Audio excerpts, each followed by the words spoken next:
يا ابو اثنين، يا الاصفر يا ابو اثنين، والله غلبة مساكين، يا الاصفر يا ابو اثنين، يا الاصفر يا ابو اثنين. شفتوا اللي حصل ده؟ شفتوا اللي حصل؟ شفتوا يا جدعان بذمتكم ده حاجه يصدقها عقل؟ يصدقها عقل. الشوط الاول السعوديه ما راحتش، الشوط الاول السعوديه ما كانتش لسه راحت قطر، والله العظيم ما كانتش سافر قطر، ولا شوط اون تارجت ولا بره التارجت ولا باص صح ولا.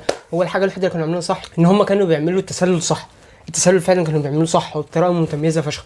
بس جم الشوط الثاني قالوا له مش انت بتتريق علينا، مش تتريق علينا بتقول احنا مش شطناش ولا شوطه. طب خد اول 3 بونت يا نورم، خد ادي شوطين بجونين، شوطين بجونين.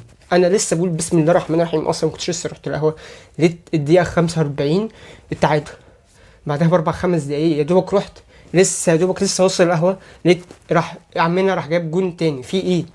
هو في انتوا لحقتوا؟ هو احنا نستفزوكوا يعني؟ الارجنتين لازم يستفزوكوا؟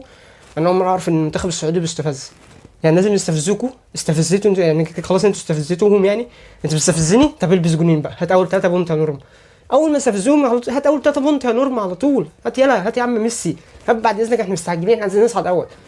طبعا انت تفوز الارجنتين دي حاجه خرافيه، انت فوز الارجنتين دي حاجه خرافيه، فوز ارجنتين يا معلم، وتعادل مع بولندا وتعادل مع المكسيك، تفوز المكسيك اللي يفوز الارجنتين يفوز المكسيك ويفوز بولندا، اللي يفوز الارجنتين يفوز المكسيك ويفوز بولندا. زي ما عملت مع الارجنتين اعمل مع بولندا واعمل مع المكسيك، اللي يفوز الارجنتين يكسب اي حد. انت فزت الارجنتين خلاص يا معلم. كميه طاقه وحماس هياخدوها لعيبه السعوديه وجمهور السعوديه من الماتش ده مش طبيعيه، خرافيه حرفيا. فوز ميسي، فوز لاتارو، وبتفوز اللعيبه دي كلها وبتفوز الارجنتين. شفتوا بقى يا جماعه ان الطموح الزياده ممكن يقتل صاحبه؟ انا قلت لكم في الفيديو بتاع توقعات اللي هسيبه لكم تحت في الديسكربشن، قلت لكم ان الطموح الزياده على منتخب الارجنتين ممكن فعلا تقتله وتخليه يخسر نقط قدام فرق زي اللي معاه في المجموعه، اقل منه كلهم، السعوديه اقل منه، بولندا اقل منه، المكسيك اقل منه. بس هو عمل ايه؟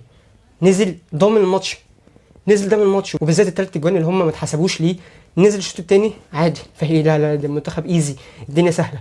لبسوا جونين في اول 10 دقايق، اقل من 10 دقايق كمان كانوا لابسين جونين، 7 دقايق ولا حاجه كانوا لبسوا جونين وقالوا لهم هاتوا 3 نقط يا نورم.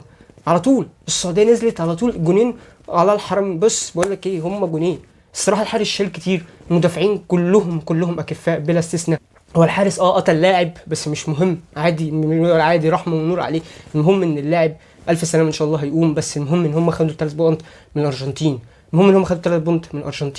قلت لكم ان الطموح الاكتر من الزياده، والزياده من اللزوم هيخلي صاحبه فعلا ينزل بثقه لا منتهيه، نزل بثقه.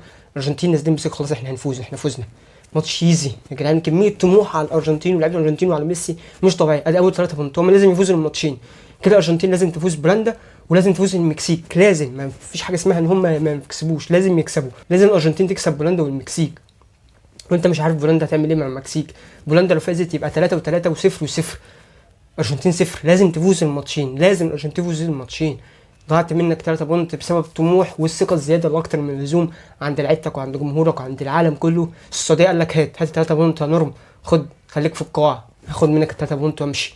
خد منه 3 بونت وامشي. مبروك للمنتخب السعوديه، ومبروك لجماهير السعوديه، ومبروك للسعوديين اللي هم اكتر ناس بيتابعوني بعد مصر.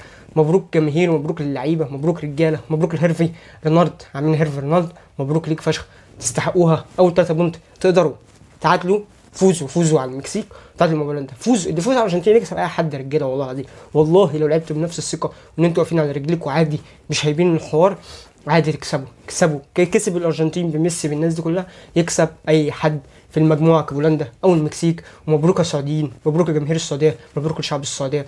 بس شباب، كنا خلصنا الفيديو بتاعنا، ما تنساش لو عملت اشتراك انزل الاشتراك وفعل زر الجرس عشان يوصلك كل جديد. سلام.